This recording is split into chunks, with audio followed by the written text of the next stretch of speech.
Greetings, I'm the Vane and welcome back to Let's Play Avernum. If you remember last time, we had just finished exploring the beginner's area of the Batcave.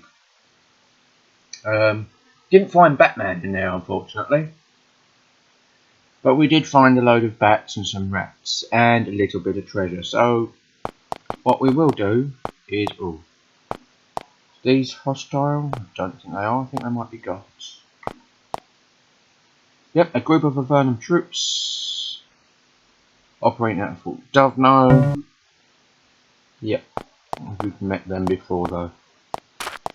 So what we will do is head back. Oh, now this is. Let's see, who are these? Yeah, why not? Let's fight them. Goblins and a Nephil.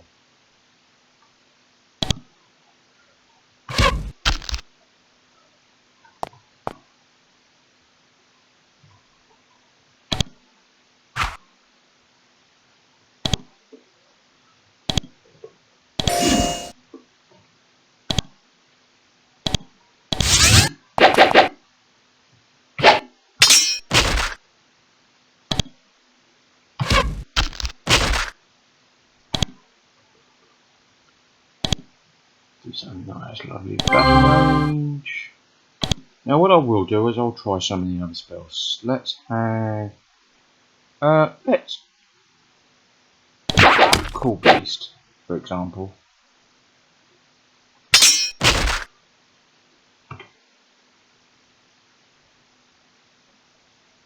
Oh, can't do that. Apparently, we summoned a Nephil to attack our enemies. Somebody's leveled up. That's Melissa.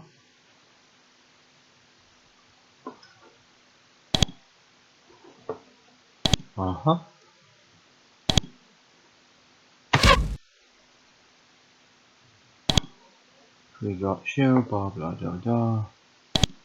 Ooh, people to do that.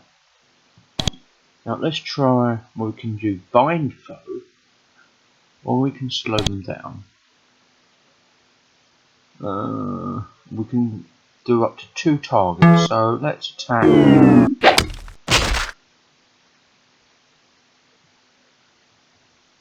Okay. I think our Nephil died.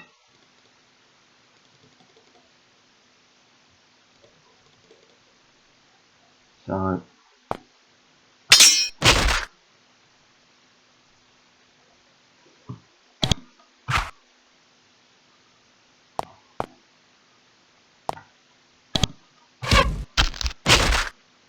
there we go. We're all done. We have a silver ring. 2 silver ring. No.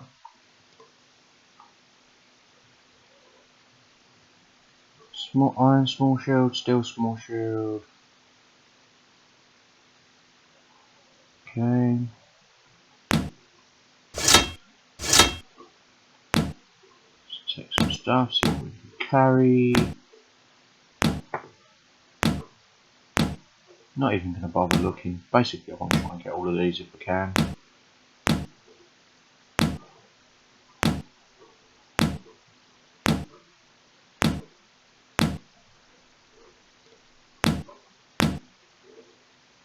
Okay, yep, that's next. Let's go to the bend. Minecraft, no silver ring.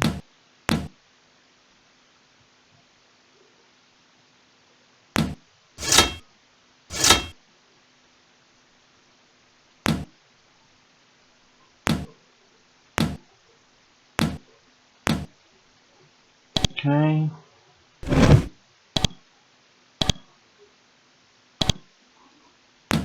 And Melissa can have the 2 stone arrows. Now we basically picked the area clean. So we can really end the combat there. Melissa has anyone else leveled up? Melissa has, the others haven't.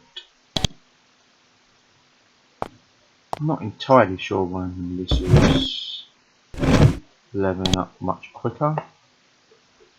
Don't believe you actually have any traits that are doing it, so you're not getting an XP bonus.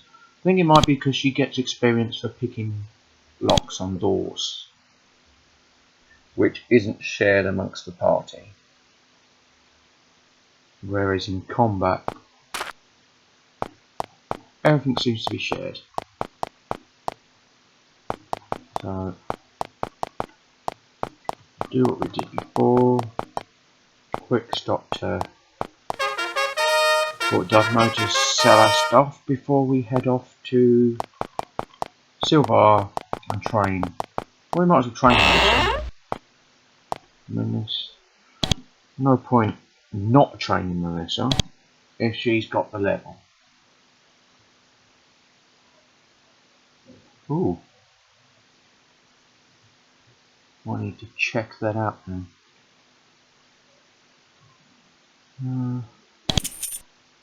Was a stone pike. I will get rid of the stuff that we can get rid of safely. Bit of amber and furs, they're good.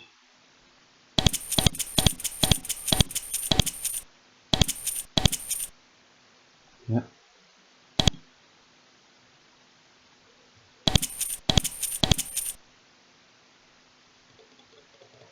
That's about right. Yeah, we'll go. Which is 8. Let's see, where you're currently using a sliff spear, can you use a stone pike?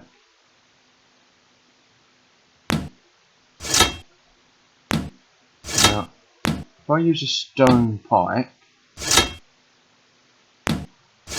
I can't use a shield, which is a bit annoying. Quite frankly, but I mean, that's the bit where it's the main difference between melee weapons. Most melee weapons basically use one hand, you can use a shield. Most of the pole arms you can't use a shield with. But the pole arms tend to do more damage. Not the most brilliant of skill-based systems for combat, unfortunately. Because it's like, well, there's only 2 types of weapons, for example. And why would you change between the 2, really? Especially when I don't believe any of the templates actually has polearm weapons higher than melee weapons. I mean, basically I'm doing it for, well, for flavour. If I wanted to make the most out of my character Philip, I'd probably just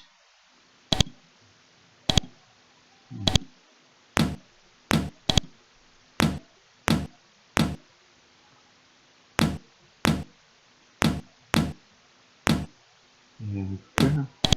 So we can have 1 ring. It can be a bit hard to tell the slots, so I'm trying to keep them just to fill the slots up so I know where they are. Still javelin. Some 4 stone javelins. Yes.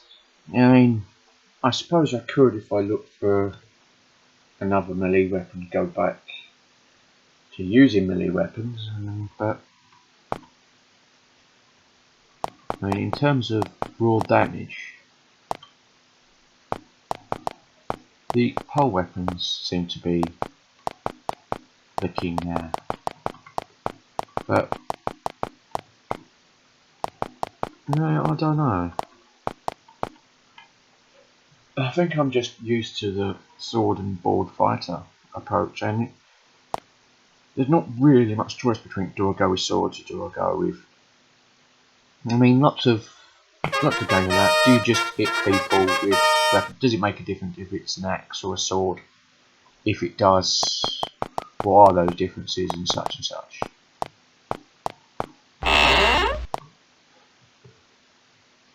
You know? So let's train Melissa. She's the... Ooh. Actually all got experience. When did that happen? Oh right, she went up to level 5. They're all at level 4. Right, okay. So, we've got strength. 8 points. Strength. Now I can do throw missiles, arcane law, tool use, or barter. So I'll put the barter. And I'm still pretty much doing that.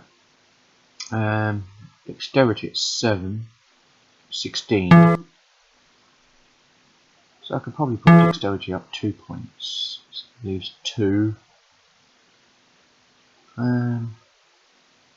Would have left 1, so I'd probably put it in arcane law, but because I've got 2, and put it in first aid, potion making. I'm not entirely sure. Don't really use first aid. To be fair, I don't really use any of them. Not for Melissa. So this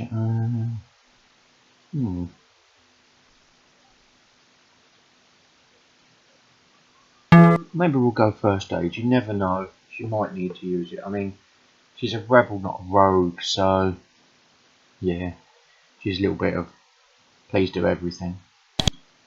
Azalea. That's what we've got. Potion making, tool use, cave law, thrown missiles. We'll go with some barter for you as well. And we have Mycroft, who has intelligence of 8.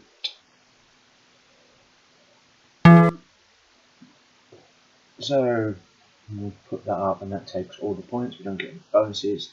Let's have a look through that and see how that goes. That looks pretty good to me. Start spending some skill points in barter. Oh, don't really need tool use.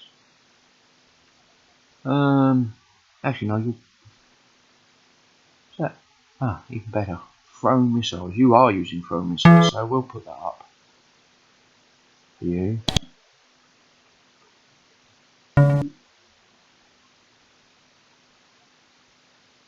You're not using thrown missiles.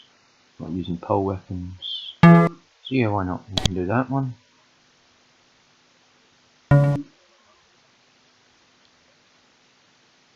Not using any of them, so choice between cave law and barter really. No thrown missiles, no potion making.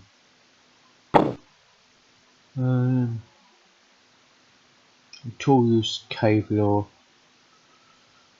Let's go with barter. And yep, we'll have that done. So it's taken us 13 minutes, but we're pretty much in a position where we can head off towards the place. We've got 450 coins.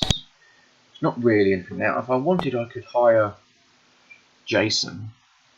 Is it Jason? The Wandering Traveller? It's not really worth it, to be honest.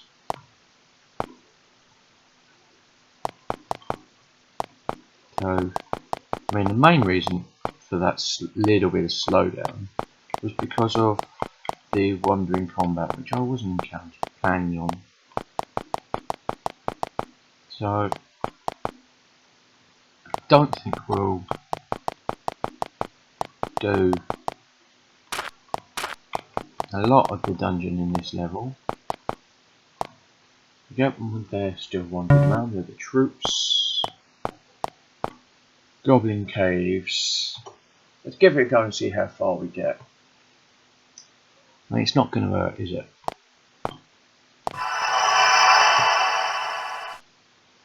Now, So we're in the Goblin Caves, and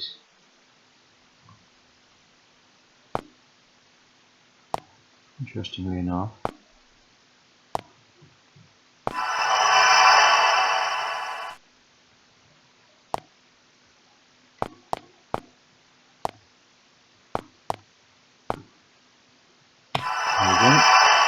just for the point of completeness, really,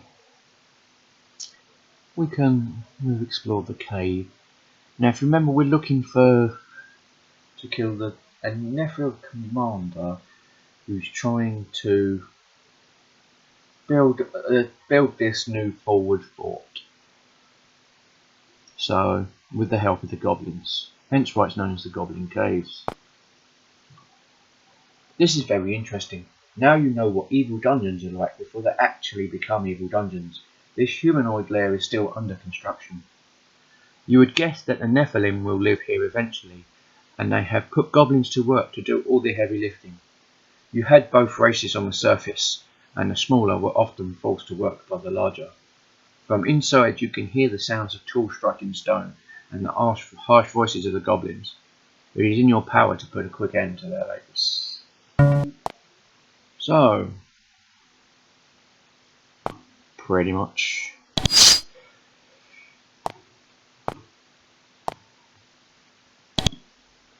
Basically, killing goblins, because we love killing goblins. There's probably going to be a few Nephilim around here. But quite frankly, not really important at the moment. I mean, there's literally a cave.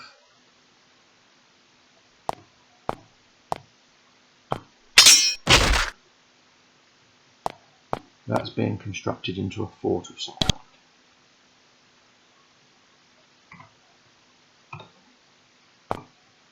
Which is fair enough. You will notice next to the name there's a number of action points. It takes one action point to move, and then you pretty much a number of action points to take an action, but you can use up the last of your action points. You don't have to have. So if it takes, say, 5 action points to attack, for example, you don't need to actually have 5 action points. It just means that if you have 5 or less, you'll only be able to attack at that point. Your turn will be over as soon as you attack.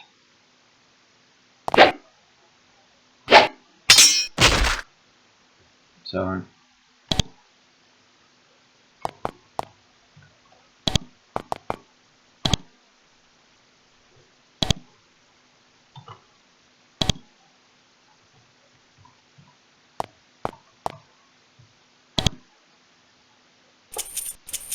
now we could bother with the stone daggers, but no, not really. It's time to start being a bit more fussy. I mean, you can always walk around and pick up more loot, and if we want before we leave. Let's start exploring these tunnels. Now we've got light here.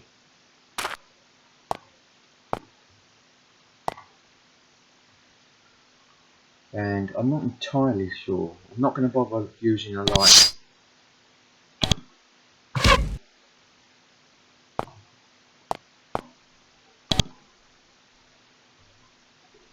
I'm not going to bother using a light if I don't have to.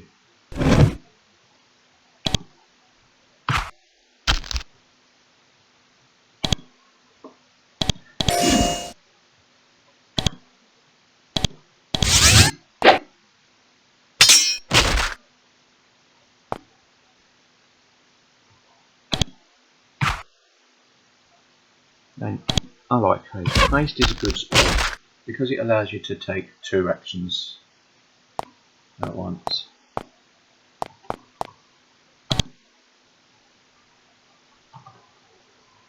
Let's have a look, see what we've got. We've got a healing potion, so I can take that. Full leather armour, leather helmet. Don't know if I'm doing for the poor level home. We'll take that then. So it's blocks 1 to 2 compared to 0 to 1.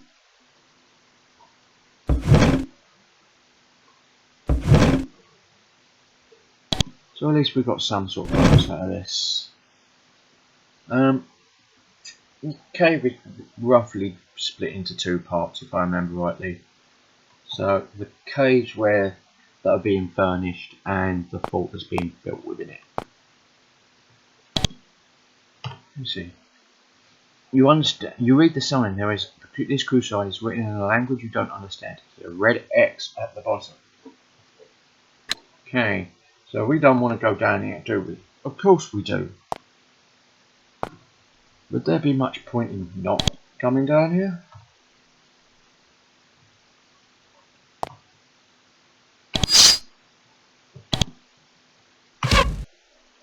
I mean, who's scared of a couple of lizards?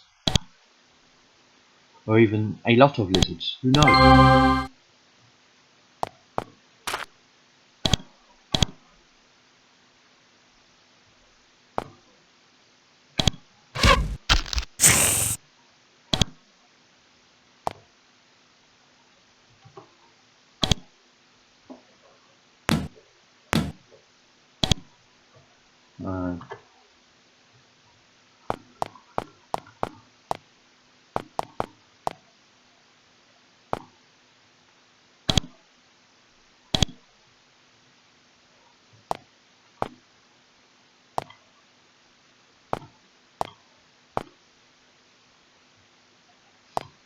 So basically I will try and explore as much of the cavern as possible.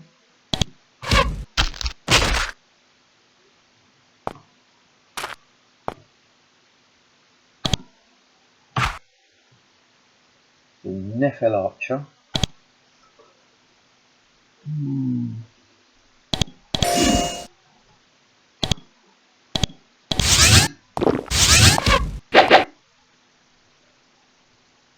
Somebody took something. What was that?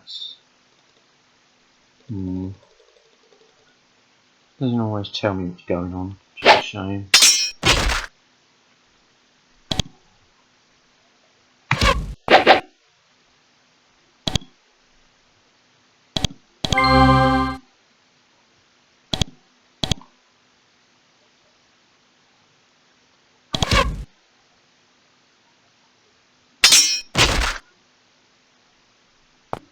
Hope we've levelled up.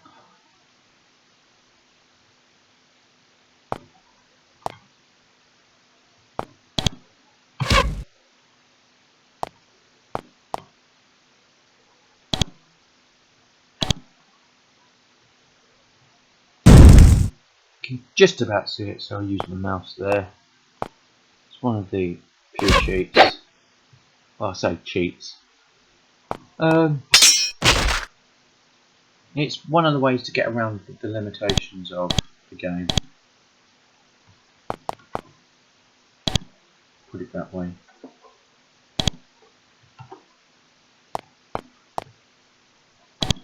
Let's see what we've got. We've got a pillow.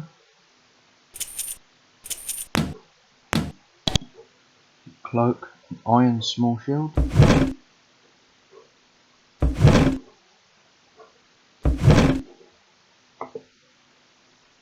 Stone short sword. We've got a torch. Oh, really? I thought I'd ended the combat.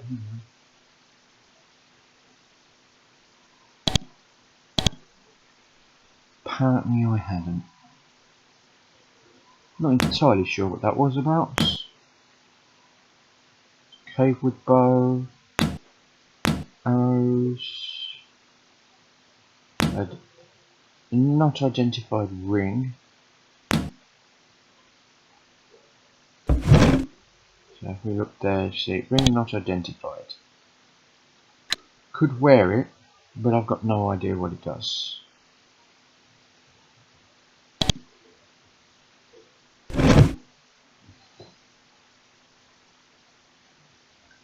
And as always, it's kind of folly.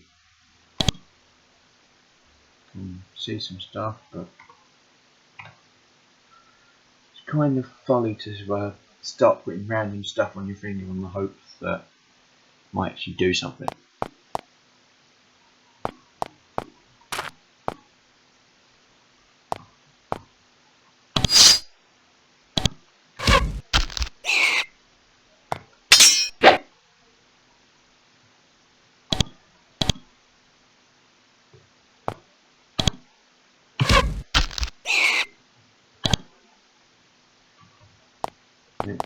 That can be annoying when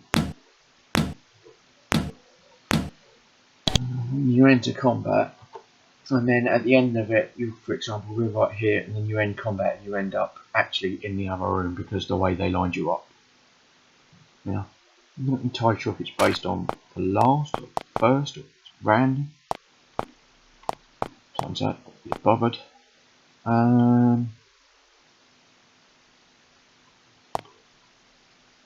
Got a ramp up here, so let's have a look up here. How are we doing? 26 minutes. Okay, yeah. Goblins over there. Looks like it's going to be a big fight.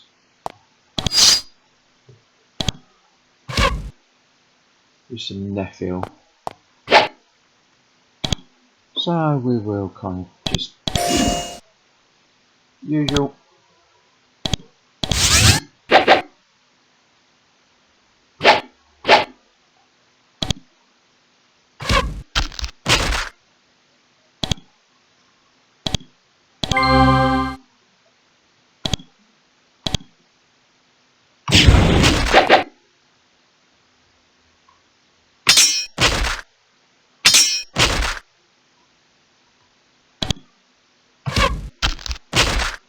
Right, well, I say big fight, fairly big fight, put it that way. I mean, they are goblins, so I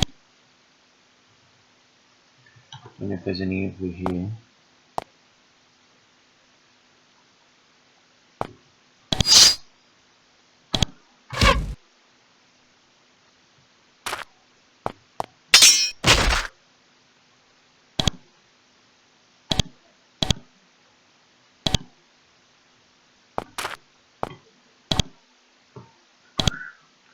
So let's see what we've got here.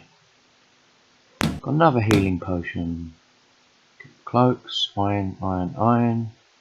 Stone short sword, stone short sword. Stone short sword, stone dagger, stone dagger. So nothing really. Not on that regard. Now, here's where you will start seeing a wooden buckler. You start seeing some of the more furnished walls in this area. But before we go that way, let's have a look in here. Barely see.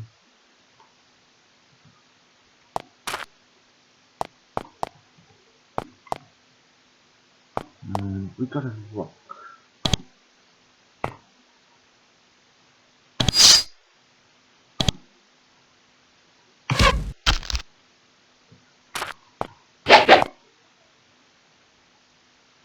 These are cave rats.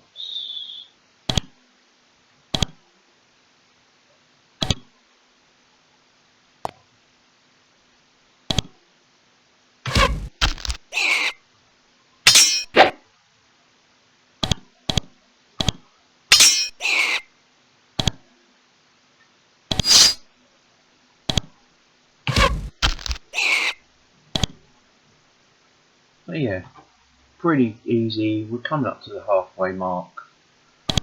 We've got a pair of sandals which have not been identified, so. And we've got a rock. Look at it.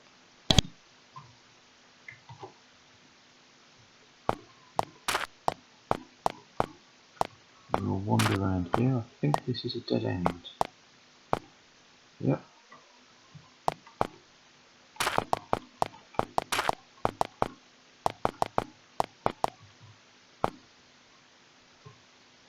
Now, 30 minutes, I'll just explore these two. I think that's a dead end. And as we come down here, you'll see basically that this is a ledge. Now we can jump off it, but we can't go back up it. And, well, we don't want that because we'll obviously take damage if we were to do that. So instead, we will save it there and carry on exploring the Goblin Caves in the next episode. What I will do is, because if you look, there was that wall with the back room, it's been sealed off. But we haven't actually, apart from that, we haven't actually found anywhere in the castle where it's being built up yet, in the supposed fort. So what I might do is explore the cave some more, and then try tackling the built up areas. But that's all for the next episode. Until next time, I'm Davane, and this has been Let's Play Avernum. Goodbye.